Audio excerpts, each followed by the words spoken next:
तो हेलो बच्चों, आज मैं आपके लिए गुणनखंड लेके आ चुका हूँ। तो एक गुणनखंड है प्लस में और एक गुणनखंड है माइनस में। तो सबसे पहले हम प्लस वाला गुणनखंड बनाते हैं। गुणनखंड कैसे बनाना है ये आपको आज सिखाते हैं। एक बार में सीख जाइएगा। देखिए, सबसे पहला काम आपको क्या करना है, ये 6 को और ये 5 को गुना कर देना है। गुना कर देंगे तो 6 5 जा कितना होता है, 6 5 जा होता है 30। 6 5 जा कितना होता है 30। तो हमको इस 30 को इस तरह तोड़ना है जिसमें हमको जोड़ने पर ये 17 प्राप्त होता है, मतलब जोड़ने पर 17 आए और गुना करने पर 30 आए। तो देखिए आप लोग को हम बताते हैं किस तरह करना है।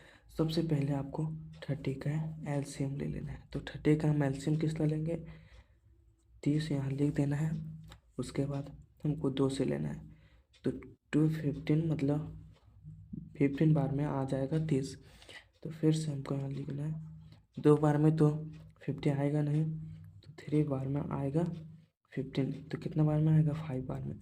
तो देखिए, हमको ये संख्या और ये संख्या को गुना कर देना है और इसको जोड़ देना है। तो देखिए कितना आएगा, 3 और 5 को हम गुना करते हैं। 5 1 जा 5, 5 2 जा 10, 5 3 50 आ गया और ये 2 आ गया। तो कितना हुआ, 15 प्लस 2 आ गया ना 17। और गुना करके दिखाते हैं, 15 आ गया, 15 गुना 2 इज इक्वल टू 13 आ गया ना। तो इस तरह से आपको लियान है। तो अब हम गुणनखंड बनाते हैं।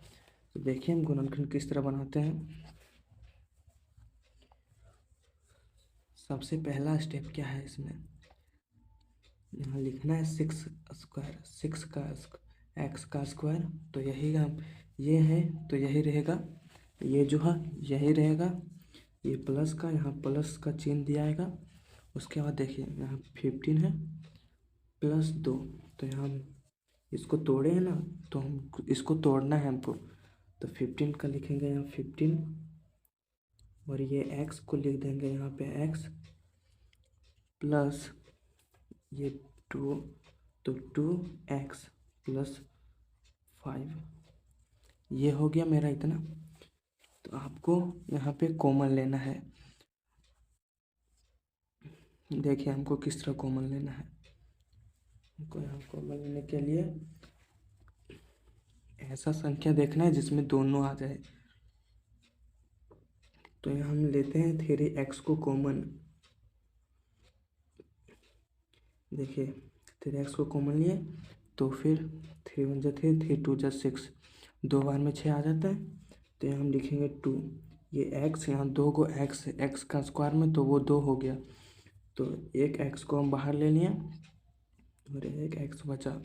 तो एक x को यहाँ हम एक x लिख देंगे। उसके बाद प्लस 3 1 जा 6, 3 2 जा 6, 3 9, 3 4 जा 12, 3 5 जा 15, यहाँ आ गया 5 बार में। तो यहाँ लिखेंगे 5। जो x है तो इस x को यहीं पे x लिख देंगे। x नहीं लिखेंगे क्योंकि हम एक बार x यहाँ पे निकाल चुके हैं, सॉरी, ये x को नहीं लिखेंगे। तो फिर हमको यहाँ पे ये कॉमन में, यहाँ पे कुछ कॉमन तो निकलता नहीं है। तो यहाँ प्लस में दे के वहाँ 1, क्योंकि यहाँ प्लस है तो प्लस देंगे 1।